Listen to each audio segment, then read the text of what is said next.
नमस्कार दोस्तों, target times के ऑनलाइन प्लेटफॉर्म पे आपका बहुत बहुत स्वागत है। बच्चों, आज हम लोग बड़ा इंपॉर्टेंट टॉपिक लेके आए हैं और टॉपिक का नाम है केंद्रवर्ती प्रमाप का मान या केंद्रीय प्रवृत्ति की माप। भैया, इससे संबंधित अब तक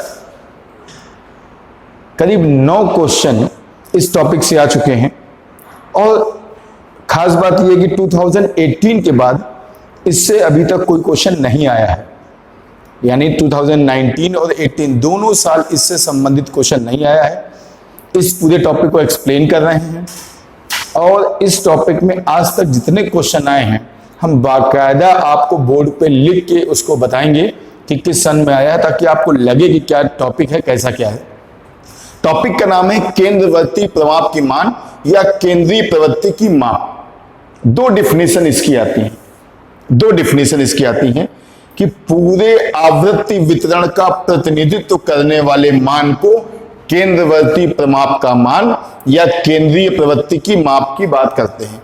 पूरी आवृत्ति वितरण को, कोई भी आवृत्ति वितरण दिया अपने पास 10, 15, 20, 25 और 30, इस तरह की कुछ आवृत्ति के वितरण दिए हैं तो केंद्रवर्ती प्रमाप की माप क्या होगी? एक ऐसी पूरे आवृत्ति वितरण, यानी ये जो पूरा आवृत्ति का वितरण है इसका प्रतिनिधित्व करने वाला, इसका कौन प्रतिनिधित्व करेगा, इसकी लीडरशिप कौन सा अंक करेगा, कौन सा अंक ऐसा है जो इसकी लीडरशिप करेगा, उसी को बोलते हैं क्या भैया?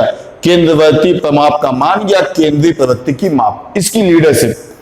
अब लीडरशिप कैसे होगी वो अभी आगे आपको बताएंगे, मीन, मीडियन और मोड के माध्यम से।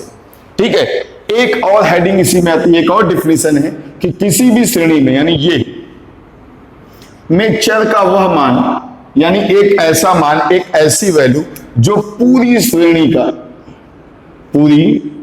का क्या करे भैया?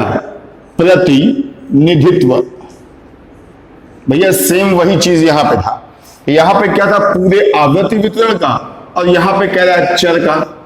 पूरे आवृत्ति वितरण का जो प्रतिनिधित्व करे या जो हमें चर दिए गए हैं इनका जो प्रतिनिधित्व करे उसे बोलते हैं भैया केंद्रवर्ती प्रमाप की मान या केंद्रीय प्रवृत्ति की माप। यानी एक ही बात है, यानी लब्बो-लुआब ये है कि एक ऐसी वैल्यू जो पूरे वितरण का, पूरी चेन का, उस पूरी सीरीज का प्रतिनिधित्व करेगी उसे हम लोग बोलते हैं केंद्रवर्ती प्रमाप की मान या केंद्रीय प्रवृत्ति की माप।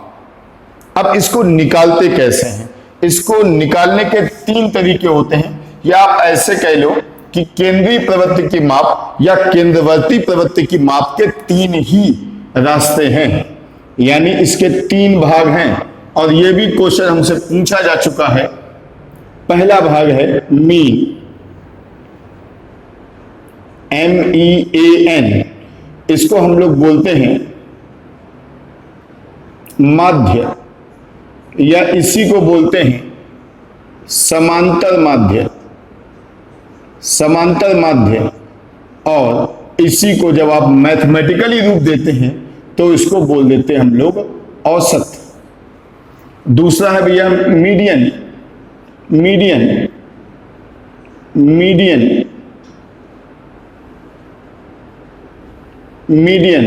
इससे भैया मध्यांक, ध्यान से समझिएगा, मध्यांक, ये मध्यांक है और ये माध्य है, दोनों में अलग अलग है। मध्यांक या इसी को माध्यिका कहते हैं। सबसे ज्यादा क्वेश्चन इसी से आते हैं। और तीसरा भैया है मोड, MODE, यानी इसको बोलते हैं बहुलांक, या इसी को बोलते हैं बहुलक। अब समझो इस टॉपिक की खास बात क्या है कि इसकी डिफिनीशन भी पूछी जा चुकी है, इसकी डिफिनीशन पूछी जा चुकी है, इसकी पूछी जा चुकी है, बस इसकी डिफिनीशन अभी तक नहीं पूछी गई है। यानी ये डिफिनीशन पूछी जा चुकी है, ये भी पूछी जा चुकी है, इसकी पूछी जा चुकी है, इसकी पूछी जा चुकी है। ये 3 हैं और 3 के बाद कोई चौथा रख देंगे और कह देगा कौन केंद्रीय प्रवृत्ति की माप नहीं है, यानी ये भी चीज पूछी जा सकती है। तो तीनों की डिफिनीशन को समझिएगा। हमारे जितने चर दिए हैं, जितने भी चर दिए, चर का मतलब जितने भी नंबर दिए हैं, अगर उनका हम योग कर लें, यानी उनका हम पदों का योग कर लें और उसमें पदों की संख्या का भाग दे दें, पदों की संख्या का भाग दे दें, तो जो निकल के आएगा उसको बोलते हैं भैया क्या, औसत।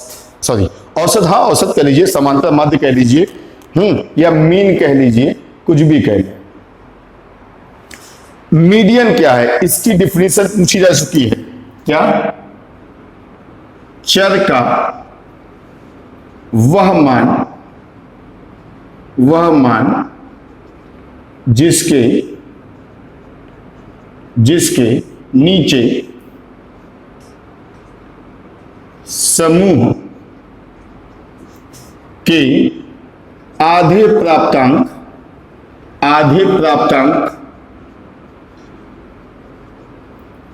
एवं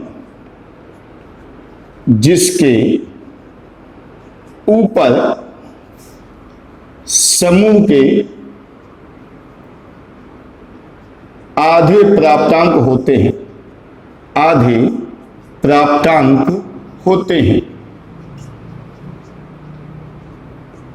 यानी चर का वह मान जिसके नीचे क्या होंगे, समूह के आधे मान होंगे, और जिसके ऊपर क्या होंगे, समूह के आधे मान। इसका मतलब ये बिल्कुल बीचों बीच रहेगा, आधे इसके नीचे होंगे, आधे इसके ऊपर होंगे, यानी आधे इसके लेफ्ट साइड में होंगे, आधे इसके राइट साइड में होंगे। जैसे आपसे हम ऐसे कह दें 20, 30, 40, ये 3 नंबर लिखे हैं, हमसे कह दिया गया मीडियन निकालो, तो हम देखेंगे चर का वह मान जिसके नीचे समूह के आधे प्राप्तांक हो। आप देखोगे चर का ये ऐसा मान है जिसके नीचे समूह के आधे हैं, आधे का मतलब एक ही है। मान लो यहां पे और बढ़ा दो, अब आप देखो 30 के नीचे आधे हैं, 30 के ऊपर आधे हैं, या इसको ऊपर कह लो, इसको नीचे कह लो, या ये लेफ्ट साइड में है, ये राइट साइड में है, यानी जिसके आधे इधर वैल्यू दी गई हो, आधी वैल्यू इधर दी गई हो, इसे बोलते हैं क्या भैया, मीडियन। हालांकि इसको निकालने का भी बाकायदा एक तरीका है, वो क्वेश्चन भी हम लेके आए हैं सारे, है ना, हो सकता है वो अभी तक पहुंच जाए हम लोग वहां पर, तो आपको क्वेश्चन भी बता देंगे। चलिए भी देखते हैं बहुलक क्या है। बहुलक क्या है? जिसकी यानी जिस चर की बारंबारता सर्वाधिक हो, भैया बारंबारता सर्वाधिक हो, अर्थात वह सबसे अधिक बार आया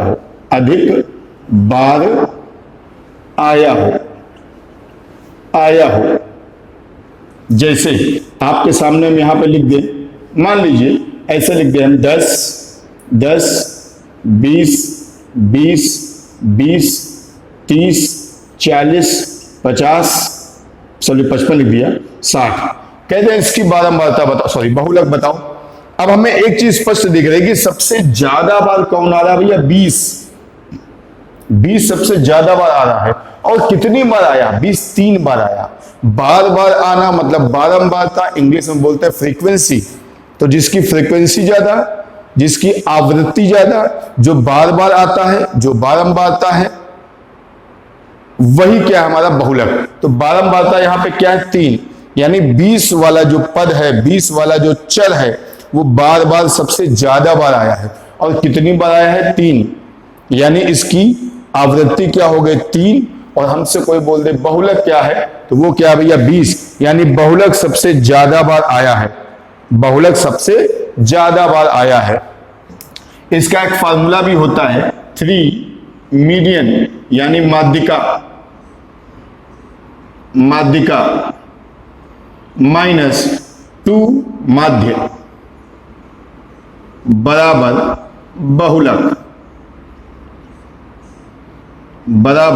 बहुलक, यानी माध्यिका का 3 गुना और समांतर माध्य का दुगना।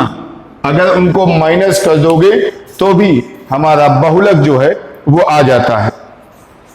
ठीक है भाई, तो माध्यिका का 3 गुना, समांतर माध्य का दुगना, दोनों को माइनस कर दोगे तो क्या आ जाएगा, बहुलक।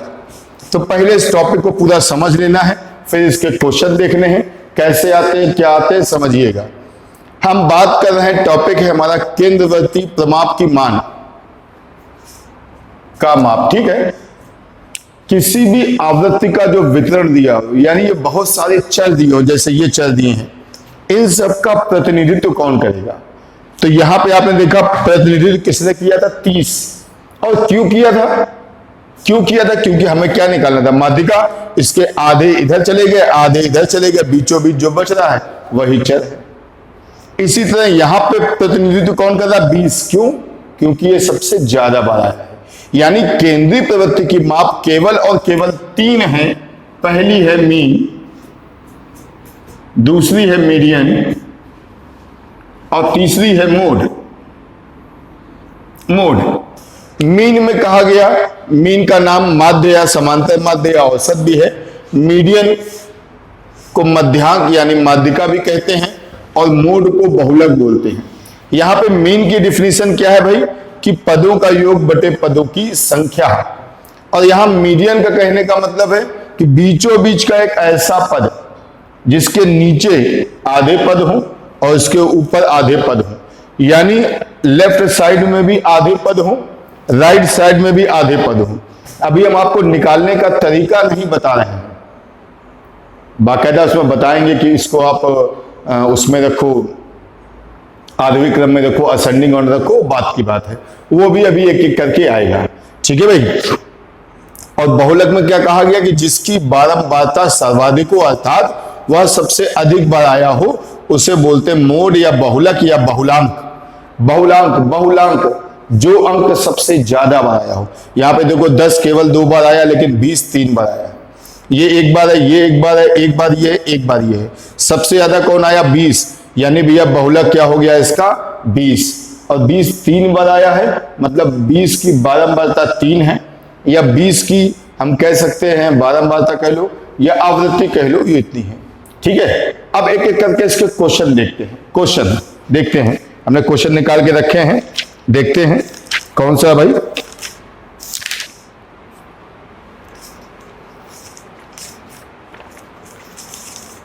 सबसे पहला क्वेश्चन हमारा है, लेकिन ये हम तब बताएंगे जब इसको रफ कर देंगे। इसको भी छोड़ दे रहे हैं, इसको भी रफ करा के करेंगे।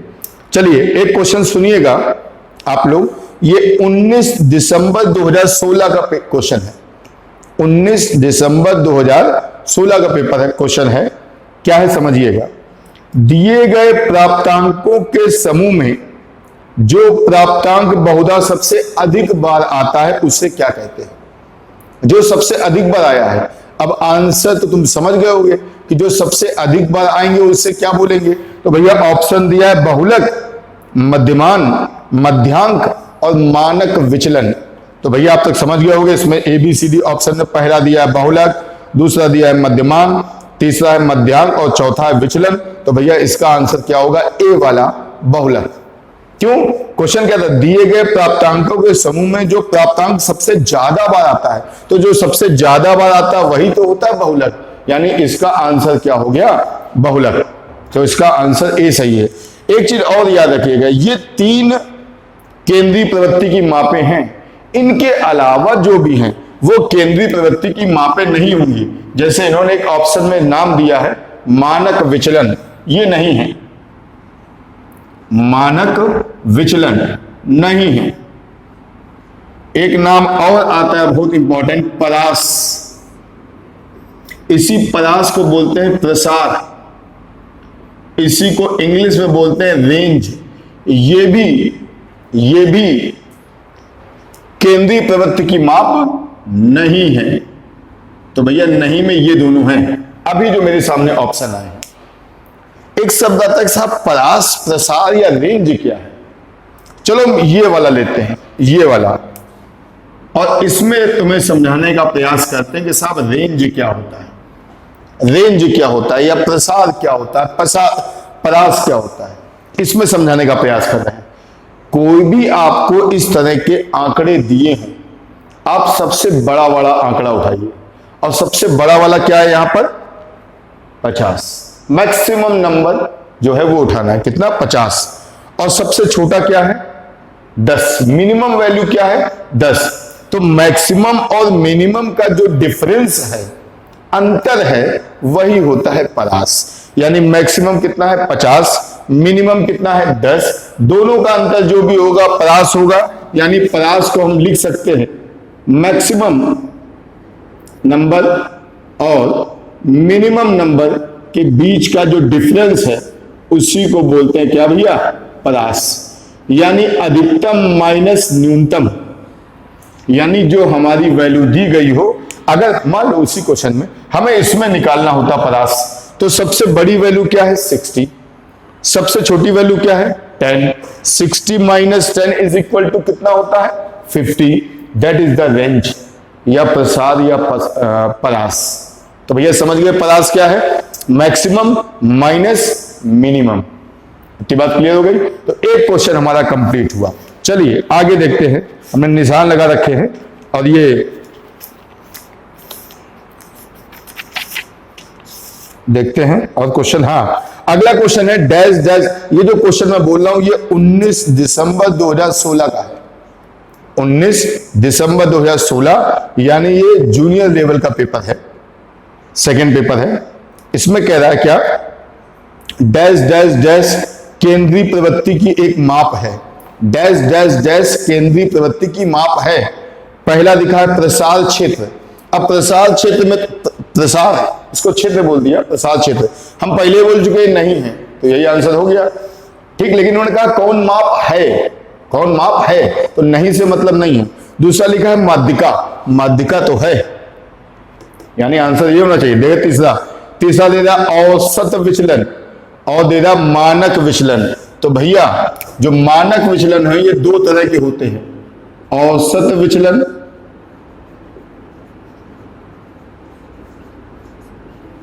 विचलन और इनके ऑप्शन के हिसाब से मानक विचलन। मानक विचलन यहां पे दिया हुआ है। यानी देखो भैया ये सब कौन है? जो नहीं है, जो नहीं है। तो इन्होंने पूछा था कौन है, तो भैया प्रसार क्षेत्र ये नहीं है। दूसरा माध्यिका साफ दिख रहा है, ये है।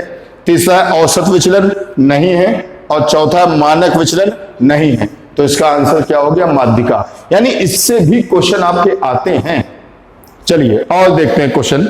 ये 19 दिसंबर 2016 का था।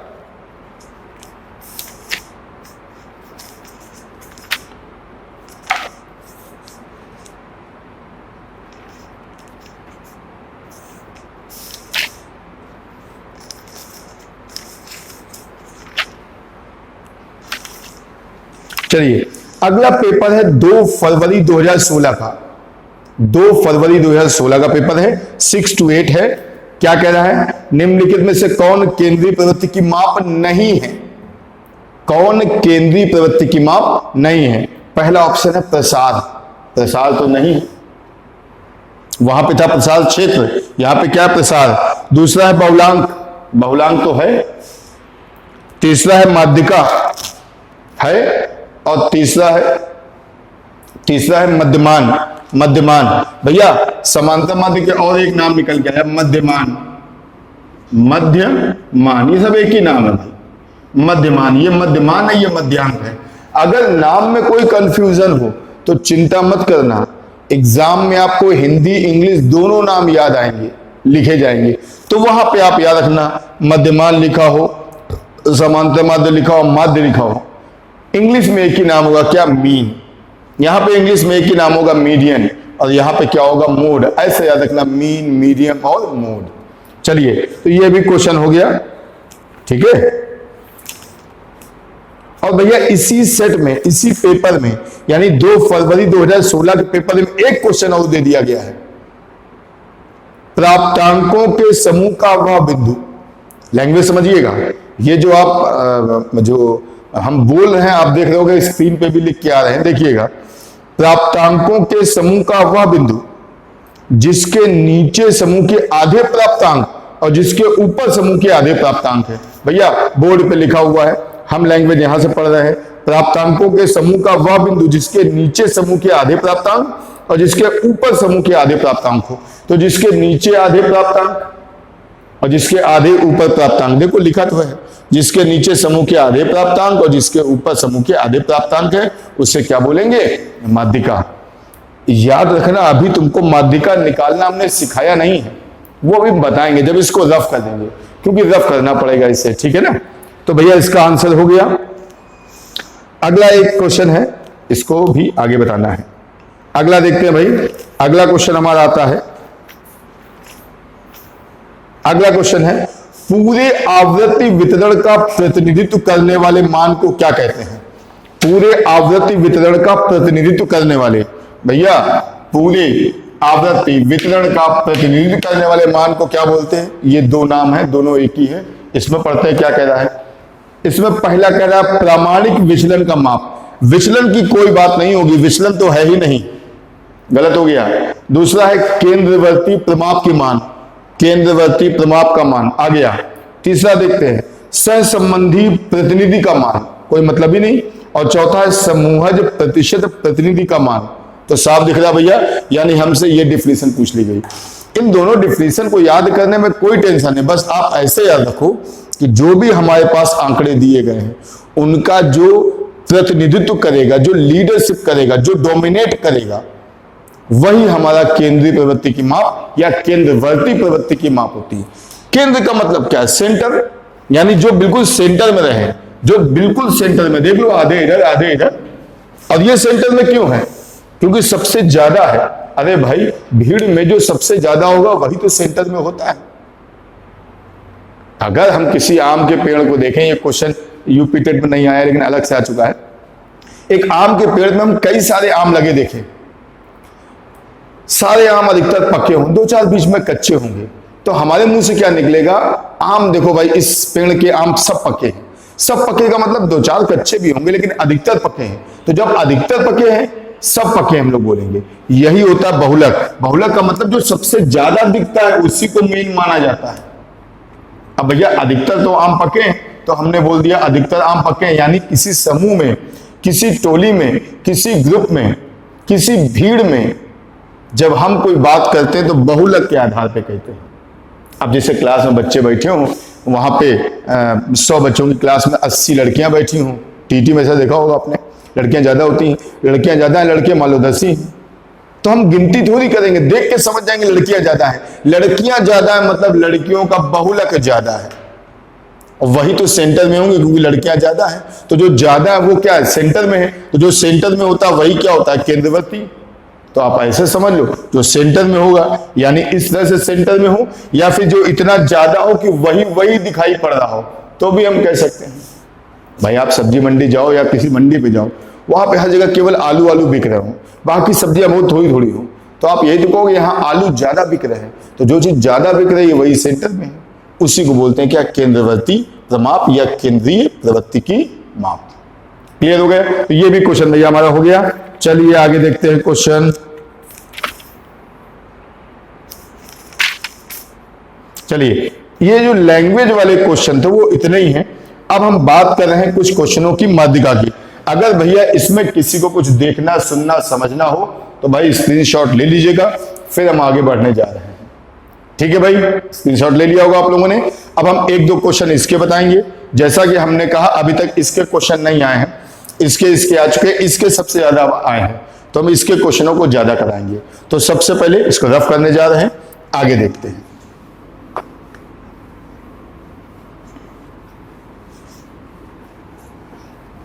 हम किसी भी तरह के कोई भी नंबर, रेंडमली कोई भी नंबर ले लें और हम लोग निकालेंगे सबसे पहले भैया समांतर माध्य यानी मीन।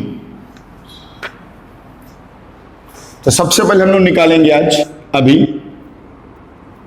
समांतर माध्य, या जिसको हम लोग बोल रहे हैं मीन, जिसको बोल रहे हैं माध्य, जिसको बोल रहे हैं मध्यमान। भैया ये मध्यमान है, वो मध्यांक था, दोनों अलग अलग है। रैंडमली नंबर ले लो, कुछ भी कोई नंबर ले लो। हमने नंबर ले लिया 50, 60, 65, 20, 25, 30, चलो इतने लेते हैं, 5 नंबर ले लिए। अब हमें क्या निकालना है? समांतर माध्य। करना क्या होता है? हम आपसे फार्मूला बता चुके हैं। फॉर्मूला बता चुके हैं। क्या बता चुके हैं भैया? पदों का योग बटे पदों की संख्या। अब भैया पदों का योग का मतलब क्या है? पदों का योग क्या मतलब 50 plus 60 plus 65 plus 20 plus 25 upon the number of terms. Number of terms 1 2 3 4 5। देखिए डेसिमल में आ सकता, कोई टेंशन नहीं। नीचे 5 है। जो लोग मैथ लिए हैं या मैथ की बेसिक नॉलेज रखते हैं उनको मालूम होता है अगर नीचे कोई भी ऐसा नंबर है, नीचे ऐसा कोई भी नंबर है जिसमें 2 और 5 है, 2 और 5 है, तो वो निश्चित तौर से नंबर कटेगा, यानी ऊपर जो है डिवाइड हो जाएगा पूरा पूरा। और 2 और 5 के अलावा कुछ भी आ जाए नीचे 3 7 9 11 13 तो कट भी सकता है, नहीं भी कटेगा। लेकिन 5 है तो इसका मतलब आंसर निश्चित तौर से आएगा दशमलव के 2 या 3 अंक तक। देखते हैं, ऐड कर लेते हैं। 5 5 5 10 10 के 0 कैरी 1 1 and 2 3 3 2 5 5 6 11 11 6 17 और 17 और 5 कितना हो जाएगा भैया? 17 5। अच्छा, अब तो जैसे कभी कभी हम लोग बोलते हैं 17 5 तो मन में क्या आता है? बच्चे जवाब दे, आदत पड़ गई, लेकिन भूल जाते हैं कि भाई वीडियो रिकॉर्डिंग चल रही है। ठीक है, नीचे क्या आ गया भैया? 5। ठीक भैया, अब इसको देख ले। 5 4 जा 20, क्यों भाई? 5 चौको 20, 2 बच गए। ठीक, 2 बचे ऐसे, तो 5 4 जा, यानी आंसर कितना आ गया? 44। कितना आंसर आ गया भैया? 44। देख लीजिए भाई, कहीं कोई गलती ना हो, ये देख लीजिए फटाफट। किसी कोई कंफ्यूजन है फटाफट बोल दीजिए क्या, देख लीजिए। और जो लोग अपने आप कैलकुलेशन करना चाहते हैं वो भी करें, कोई ऐसा नहीं कि हम ही कर रहे हैं। ठीक है भाई, तो समझ गए होंगे, बहुत ज्यादा कोई टफ नहीं है, सिंपल चीजें हैं। चलो एक दो क्वेश्चन और देख ले, बस एक और देख लेंगे, काम बन जाएगा।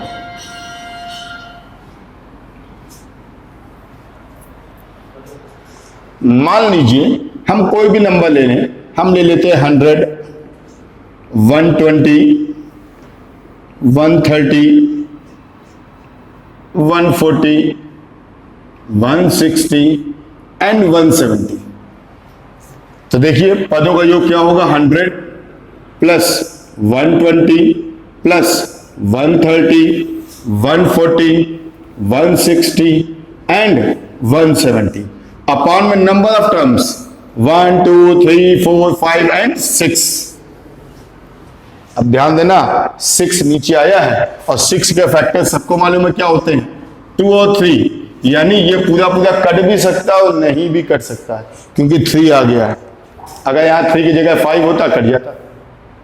नीचे ध्यान रखिएगा, डिनोमिनेटर जो होता है हमारा, डिवाइड करने वाला जो है, उसमें नीचे का 2 या 5 के अलावा कोई फैक्टर है तो पॉसिबिलिटी है कि शायद पूरा पूरा आंसर ना आए। आ भी सकता है, नहीं भी आएगा, लेकिन नीचे 2 या 5 है तो पक्का है कि पूरा पूरा आएगा, या डेसिमल के बाद 2 टर्म्स तक आ सकता है। चलो जोड़ते हैं, ऐड करके देखते हैं। 0 0 0 0 0 एंड 0 क्लियर। 7 6 भैया 7 6 13 13 4 17 18 19 20 20 2 22 0 22 की 2 हाथ से लगा 2 2 1 3 1 4 1 5 1 6 1 7 1 8 अपॉन में क्या है? 6। अब आप देख लो पूरा पूरा कटेगा नहीं। अब जो भी आया वो आपका आंसर है। जैसे आपने किया, इसको डिवाइड किया, 6 बन जा 6, 2 बचा, ऐसे आया। 36 का 18 कितना बचा भैया? 18 19 20 21 22 4, तो 6 6 36। अब फिर 4 बच गया, दशमलव लगाओ, 0 बढ़ाओ, 6 6 36, दशमलव बढ़ाओ, 0 बढ़ाओ, 6 6 6 आता रहेगा। आंसर क्या आया? 136.66। कई बार क्या होता है, अधिकतर बच्चे हमारे जो मैथ में क्वेश्चन करते हैं दशमलव आते ही रुक जाते हैं, उनको लगता है यार कि दशमलव में आगे गड़बड़ हो गया, लेकिन ऐसा कुछ नहीं है। ये आंसर हो सकता है, या इसी को हम एक और रूप में लिख सकते हैं। आप लोग सिंपली सब चीजें जानते होंगे कि हम लोग इसको 6 7 भी लिख सकते हैं। 6 6 6 हो रहा है, सेकेंड टर्म 5 से ज्यादा है तो ये भी कर सकते हैं। तो मालूम ही होगा, बहुत बेसिक चीजें हैं। लेकिन आपने एक चीज देखी, कंप्लीट नंबर में आंसर नहीं आया, 6 6 6 6 6 6 होता चला गया। क्यों? नीचे क्या था? 6, 3 था। बस इस बात का ध्यान रखिएगा, ठीक है। ये समांतर माध्य हुआ। अब हम बताने जा रहे हैं आपको माध्यिका। माध्यिका में हम अपने मन से क्वेश्चन नहीं बोलेंगे। यूपी टेट में अब तक 3 क्वेश्चन माध्यिका के दिए हैं, तीनों बहुत सिंपल थे, वही तीनों हम बता देते हैं, ठीक है। तो अब बात करेंगे हम लोग माध्यिका की। माध्यिका इससे भी सिंपल है, हो सकता है आपने इससे पहले पढ़ा हो उसको, लेकिन हम कोशिश करेंगे और सिंपल तरीके से। तो नंबर 2 क्या है? माध्यिका।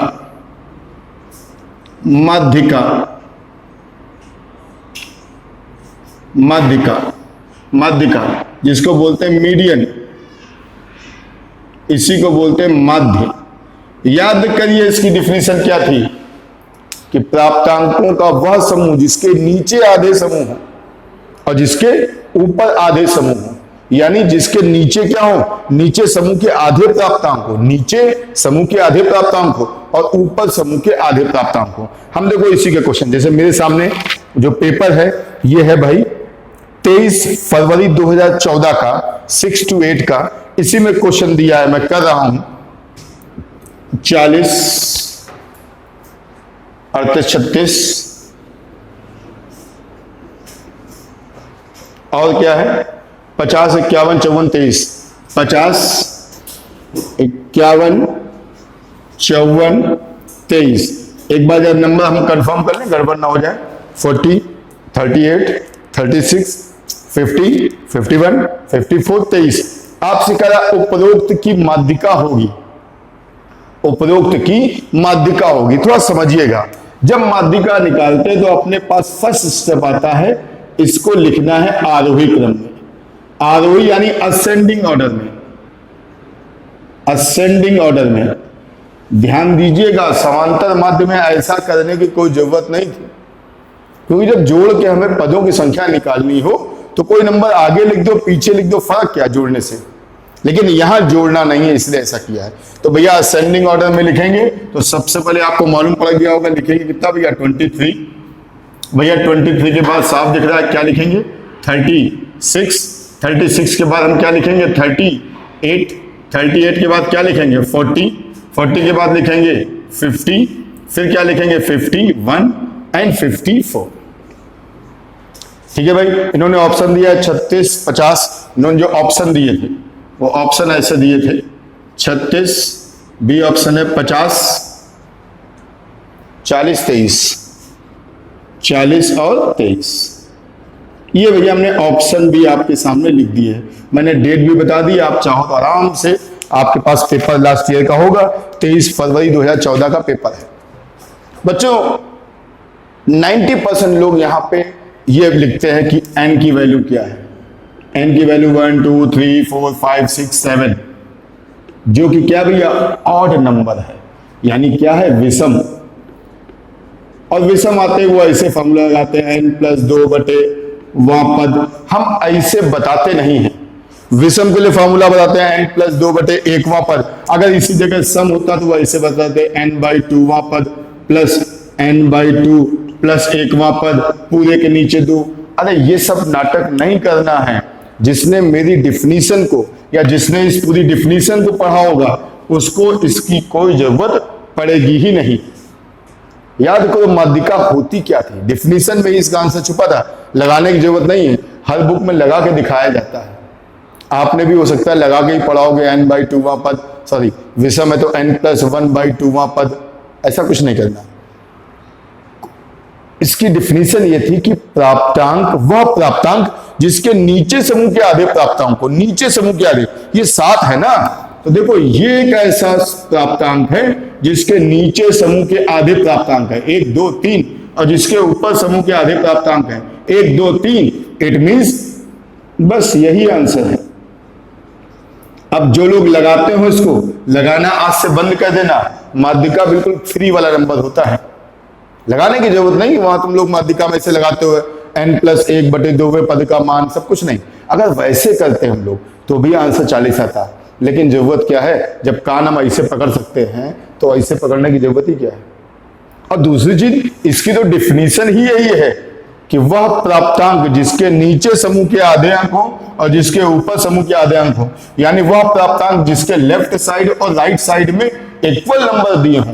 तो यहां भी 3 नंबर, यहां भी 3 नंबर, काम ही खत्म। क्लियर भाई? ये क्वेश्चन आपका 23 फरवरी 2014 का आया हुआ है। अब देखो आगे हम और भी क्वेश्चन बताएंगे, लेकिन जो मेरे बुद्धिमान भाई बहन होंगे उनको क्या लगेगा कि सर जी बेवकूफ बना रहे हो, बीचों बीच वाला पद है। अगर अब ये रफ कर देगा, ठीक है, इसका आंसर क्या आ गया? सी। इसमें हमारे कुछ बुद्धिमान भाई बहन दिमाग क्या लगाएंगे कि सर जी बेवकूफ बना दिया। कैसे?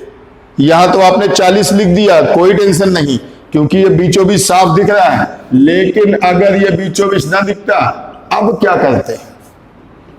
अब क्या करते बच्चों? अभी भी कोई टेंशन नहीं, अपने को लेना वही आइटम है। कौन सा? बीच वाला। अब बीच में क्या है? अब ध्यान दो, बीच में कितने पद हो गए? 2, आधे समूह के नीचे और आधे समूह के ऊपर। ये ऊपर और नीचे कहते हैं, इसका कोई बहुत महत्व नहीं है। कभी आप कहोगे सर इसको ऊपर कह रहे हो, कभी आप इसको ऊपर कह रहे हो, अच्छा इसको मान लो। असेंडिंग ऑर्डर के हिसाब से देखोगे, पहले ये तो इसको ऊपर मान लेते हैं, ये बाद में है तो नीचे मान लेंगे। वैल्यू देखो तो ये बड़ी है तो आप बोलोगे ये ऊपर है, वैल्यू देखो ये छोटी तो आप ये नीचे है, हम छोटी है, उससे कोई फर्क नहीं पड़ता। ठीक है, अब देखो बीचों बीच कितने पद आ गए? 2। फिर वही बात है, हमें निकालना क्या है? बिल्कुल बीचों बीच का आइटम, बीचों बीच का माध्य, बिल्कुल बीच का, बीच का। तो बिल्कुल बीचों बीच क्या है? कोई भी अकलमंद आदमी होगा या कम अकलमंद आदमी भी होगा या बेसिक नॉलेज मैथ की रखता होगा, समझ जाएगा 40 और 50 के बीचों बीच क्या होता है। भैया 40-50 के बीचों बीच कितना होता है? 45। बस हो गया आंसर। भाई 40-50 के बीचों बीच क्या है? 45। अभी भी कोई टेंशन हो कि आपने तो कह दिया 40-50 हम ना समझ पा रहे हैं, अरे कोई दिक्कत नहीं बच्चों, जब किसी चीज का बीचों बीच निकालना तो ऐसे भी तो निकाल सकते हो। इनके बीचों बीच क्या होगा? तो भैया 40 कितना हो जाएगा? 90/2। It means the right answer is 45। बोलो अब तो आया ना? यानी अगर डायरेक्ट बीचों बीच नहीं निकलेगा तो हम ऐसे निकाल सकते हैं। भैया बात समझ में आ गई? चलिए अब हम आपको क्वेश्चन और दिखाते हैं जो केवल और केवल टीटी में आए हैं। हम टीटी वाले क्वेश्चन निकाल रहे हैं, अपने मन से अभी तक हमने एक भी क्वेश्चन नहीं दिया इसमें माध्यिका में। ठीक है,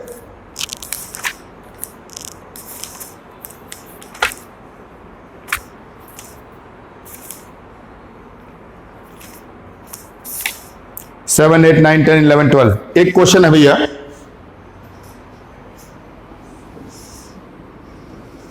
एक क्वेश्चन फिर से दे दिया है इन्होंने।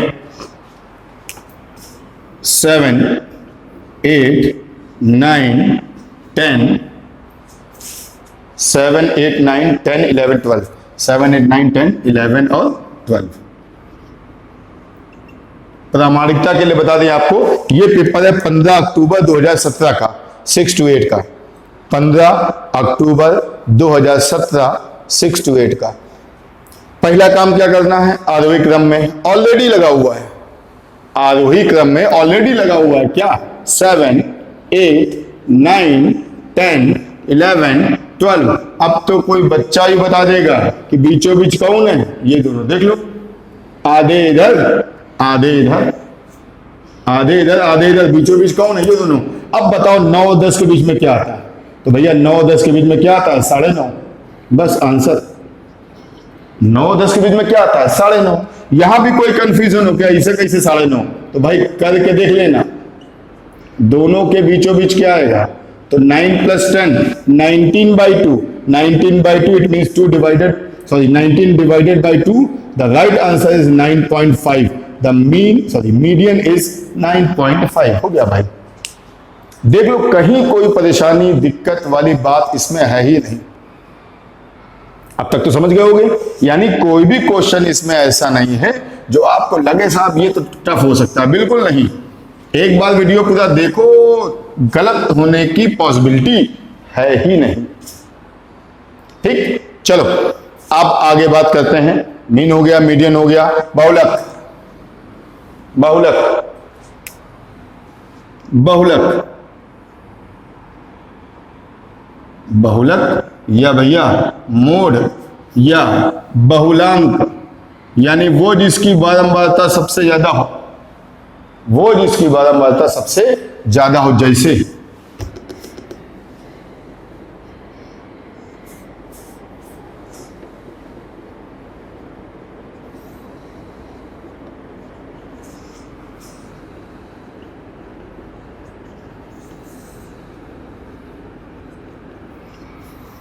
गणित में अंक।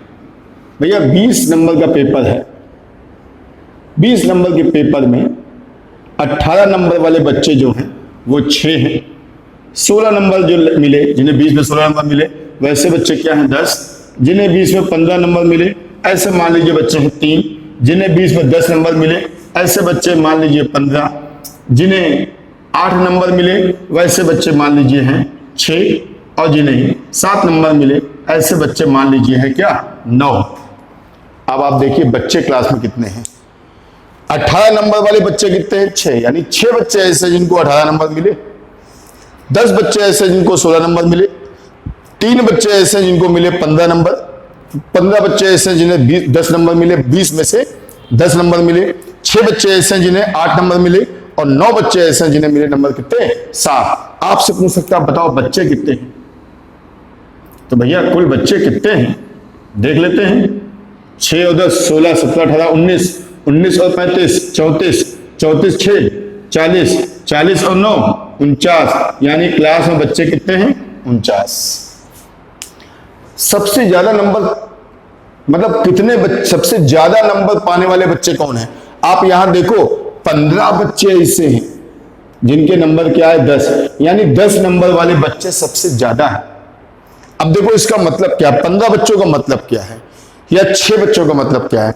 6 बच्चों का मतलब यह है कि 18 नंबर लाने वाले 6 बच्चे थे, यानी 4 5 6, 6 बच्चे ऐसे थे जिनके 18 नंबर आए। ये 16 नंबर वाले बच्चे कितने थे 10, यानी जो अंक सबसे ज्यादा बच्चे लेके आए जो अंक वो क्या है 10, यानी 10 नंबर लाने वाले बच्चे कितने हैं 15, और 15 बच्चे हैं। ये जो बच्चों की संख्या है इसी को हम लोग क्या बोलते हैं आवृत्ति, या इसी को हम लोग बोल सकते हैं बारंबारता, यानी 10 नंबर की बारंबारता सबसे अधिक है, 10 नंबर की बारंबारता सबसे अधिक है, यानी 10 नंबर लाने वाले छात्रों की संख्या सबसे अधिक है, यानी इस पूरी सीरीज का जो बारंबारता है वो सबसे ज्यादा किसकी है 10 नंबर की। किसकी भैया 10 नंबर की।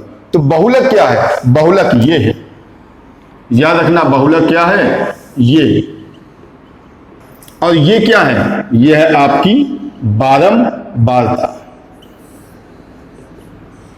ठीक भाई, 10 नंबर लाने वाले बच्चों की संख्या सबसे ज्यादा है, यानी बहुलक क्या हो गया 10 नंबर। तो भैया समझ में आ गया होगा। और या फिर इसको और थोड़ा सिंपल कर दें, हालांकि ये भी ऐसा क्वेश्चन आपके टेट में पूछा नहीं गया है, लेकिन चूंकि ये 6 to 8 में बोला जा रहा है, अधिकतर ये क्वेश्चन 6 to 8 में आया, तो हमने सोचा ये क्वेश्चन बताने से तुम्हारा मैथ में भी कवर हो जाएगा। और जिनका 1 to 5 है उनका 30 क्वेश्चन जो पर्यावरण के मिलते हैं, 30 क्वेश्चन मैथ के मिलते हैं, उसमें भी ये काम आ जाएगा। हालांकि आप देखिएगा 2017, 14 और 2011 इनमें 1 to 5 में, साइकोलॉजी में नहीं मैथ में उन्होंने समांतर माध्य और माध्यिका के क्वेश्चन पूछे हैं, यानी साइकोलॉजी के साथ साथ चाइल्ड डेवलपमेंट के साथ साथ आपका ये वहां भी काम कर रहा है।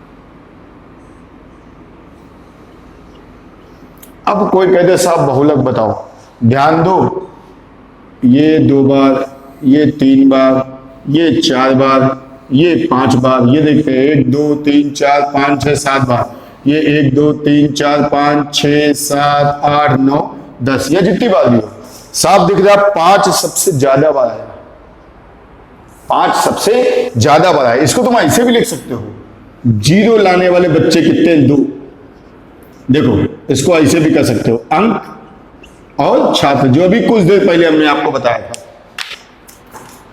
0 अंक लाने वाले बच्चे कितने 2, देखो सेम वही बना जो अभी कुछ देर पहले पढ़ा था। 1 नंबर लाने वाले बच्चे कितने हैं 3, 2 नंबर लाने वाले बच्चे कितने हैं 4, 3 नंबर लाने वाले बच्चे कितने हैं 5, 4 नंबर लाने वाले बच्चे 1 2 3 4 5 6 7 7 है, और 5 नंबर लाने वाले बच्चे कितने? 1 2 3 4 5 6 7 8 9 और 10, यानी सबसे ज्यादा बच्चे यहां पे हैं, यानी 10 की बारंबारता सर्वाधिक है, यानी बहुलक क्या हो गया? 5। 5 सबसे ज्यादा बार यहां पे दिख रहा है, 5 सबसे ज्यादा बार यहां पे दिख रहा है। इतनी बात समझ में आ गई? तो बहुलक आसान होता है, ठीक है ना। अब इसमें एक चीज और भी है, केंद्रीय प्रवृत्ति की मापों में कुछ विशेष आकृतियां भी हमसे पूछी जाती हैं, उनसे संबंधित क्वेश्चन भी 2 पूछे जा चुके हैं, उनके विषय में बताते हैं। एक होता है हमारा पाई चार्ट, ऐसे इस तरह से फिगर बने होते हैं, ऐसे फिगर बना हो, इसको बोलते हैं क्या भैया? Pie chart. पाई चार्ट बना होता है।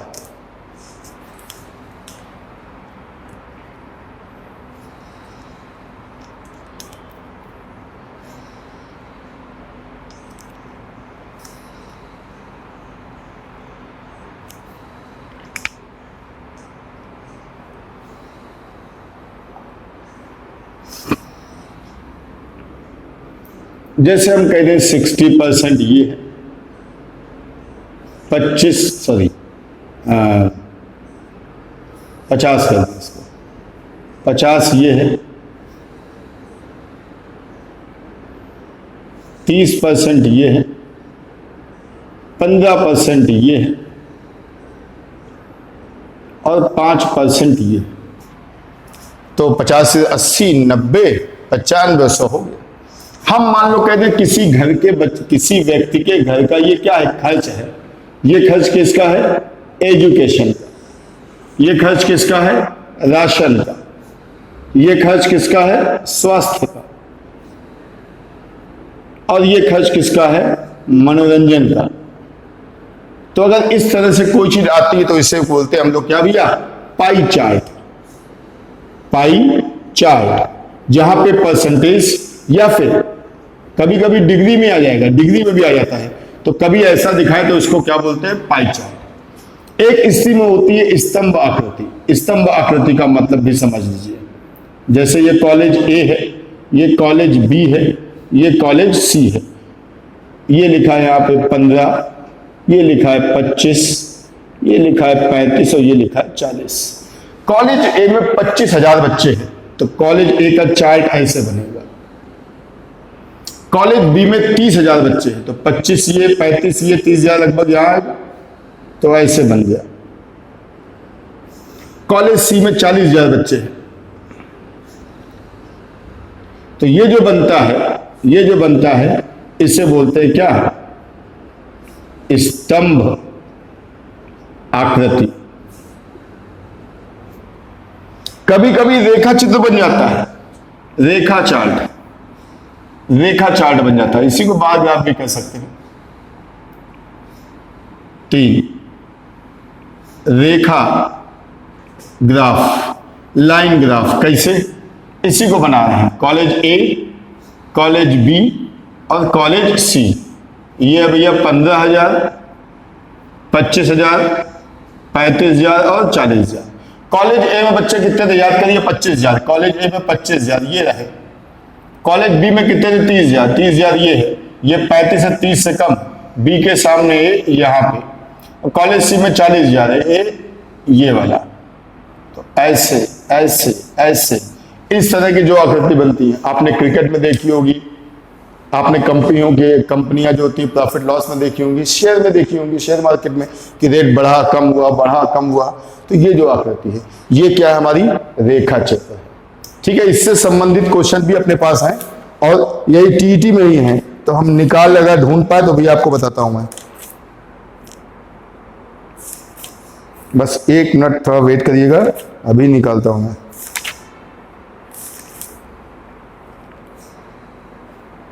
चलिए, ये पेपर है 2 फरवरी 2016 का। अच्छा, 2 फरवरी 2016 के पेपर में 3 क्वेश्चन थे इसके। सांख्यिकी में वह रेखा चित्र, सांख्यिकी में वह रेखा चित्र जिसमें आवृत्तियों को स्तंभों द्वारा दिखाया जाता है, स्तंभों द्वारा दिखाया जाता है, उन्हें क्या कहते हैं? ऑप्शन में दिया है स्तंभाकृति, स्तंभाकृति, आवृत्ति बहुभुज, आवृत्ति बहुभुज, फिर दिया है संचयी आवृत्ति, संचयी आवृत्ति, और चौथा है रेखा चित्र, रेखा चित्र, रेखा चित्र मतलब ये वाला। अब क्वेश्चन में कह रहा है सांख्यिकी में, सांख्यिकी में रेखा चित्र जिसमें आवृत्तियों को स्तंभों से दिखा रहे हैं। भैया स्तंभों से तो ये दिखा रहे हैं, स्तंभ यानी खंभा, तो स्तंभों से ये दिखा रहा है, ये क्या भैया है? स्तंभाकृति। तो ये क्वेश्चन भी यहां पर कंप्लीट। एक क्वेश्चन ऐसा और आया, अगर मैं ढूंढ पाया तो, क्योंकि उस समय तो मुझे दिखा था, अभी फिलहाल नहीं दिख रहा है। हाँ आ गया, सुनिएगा। आवृत्ति वितरण को रेखा चित्र द्वारा प्रदर्शित कर, रेखा चित्र द्वारा प्रदर्शित करने की विधियों में से एक विधि है रेखा चित्र से प्रदर्शित करना। देखो ध्यान दो, रेखा चित्र को किससे प्रदर्शित करते हैं? रेखा ग्राफ से। अब ध्यान दो, दोनों एक ही तो हैं। हमने इसी को, जैसे ये 25,000 पे हमने यहां पे लगाया, इसी 30,000 को हमने यहां पे लगाया। अगर हम इसको गायब कर दें, देखना, अगर इसको हम गायब कर दें तब क्या बनेगा? वही तो बन गया। यानी रेखा चित्र और स्तंभाकृति, स्तंभाकृति और रेखा चित्र दोनों एक दूसरे के पूरक होते हैं, या दोनों एक का ही रूप है। क्वेश्चन में क्या दिया? आवृत्ति, और ये क्वेश्चन जो है ये आपका है 2 फरवरी 2016 का, 2 फरवरी 2016 का। क्वेश्चन में क्या है? आवृत्ति वितरण को रेखा चित्र द्वारा प्रदर्शित करने की विधियों में से डैश डैश डैश एक विधि है। अब आप कहोगे रेखा चित्र प्रदर्शित करते हैं मतलब ये होना चाहिए, ऑप्शन में ये दिया ही नहीं उन्होंने, अकलमंदी करिए। पहला ऑप्शन क्या दिया? आकृति। दूसरा ऑप्शन दिया स्तंभाकृति। अब देखो स्तंभाकृति वही दोनों सेम है, यानी इसका आंसर यही होना चाहिए। तीसरा दिया गुंफाकार आकृति, चौथा दिया स्वलिखित आकृति। तो स्वलिखित या गुंफाकार या आकृति नहीं, बल्कि ये क्या है? स्तंभ आकृति। तो भैया ये दोनों एक ही होती हैं। अगर इसी को हम, ये जो पॉइंट है, जिस पॉइंट को हमने मिला दिया, इस पॉइंट को इससे मिला दो, इसको ऐसे मिला दो, और ये जो ऐसे वाला था ऐसे मिला लो, फिर वही बन जाएगा। तो इसको ये बना दो, इसको ये बना दो। तो ये भी 2 क्वेश्चन आए हैं।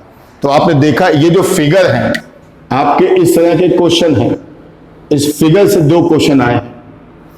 ठीक है। केंद्रीय प्रवृत्ति की जो माप है इसकी डिफिनीशन 2 आई है। मीन मीडियम मोड की परिभाषाएं वो भी कितनी आई हैं? 2 आई हैं। और ये जो हमारी केंद्रीय प्रवृत्ति की माप है, कौन सी? मीन, मीडियन और मोड, इनमें से कौन है कौन नहीं है, कौन है और कौन नहीं है, इससे संबंधित क्वेश्चन कितने आए हैं? 3 आए हैं, 3 आए हैं। ठीक, देखो फिगर वाले क्वेश्चन 2 हो गए, केंद्रीय प्रवृत्ति की परिभाषाएं 2 बार आई हैं, माध्यिका और बहुलक की परिभाषा 2 बार आई है। कौन मीन मीडियम मोड में कौन केंद्रीय प्रवृत्ति की माप है कौन नहीं है, उसके क्वेश्चन कितने आए हैं? ये हो गए। और माध्यिका निकालने के क्वेश्चन जो है वो कितने आए हैं? 2। यानी 2 2 4 2 6 6 3 9 2 11। अब तक 56 नहीं, अब तक कितने? 11। अब तक 11 क्वेश्चन आ चुके हैं इस छोटे से टॉपिक पे, जिसको कोई ध्यान नहीं देता है। और एक एक तो हम इधर तो हम देख रहे हैं साहब 2 फरवरी 2016 वाला, ये तो ऐसे पेपर है कि इनमें एक पेपर में 3-3 क्वेश्चन डाल दिए हैं। और ये अभी 2018 में नहीं हुआ, 18 और 19 में नहीं आया। 19 का जो पेपर 8 जनवरी 2020 में हुआ है, अभी तक 18 वाले पेपर में और 19 वाले पेपर में ये नहीं आया। तो भैया तैयार कर लेना, क्योंकि जो चीजें छूट जाती हैं बाद में उनको भी पूछा जाता है। तो भैया वीडियो कैसा लगा, मेहनत कैसी लगी, इसको देखकर बताइएगा। और जो भी समस्या परेशानी हो हमारे कमेंट्स बॉक्स में लिख के हमें बताइएगा। चलिए मिलते हैं अगले वीडियो में, तब तक के लिए जय हिंद, जय भारत।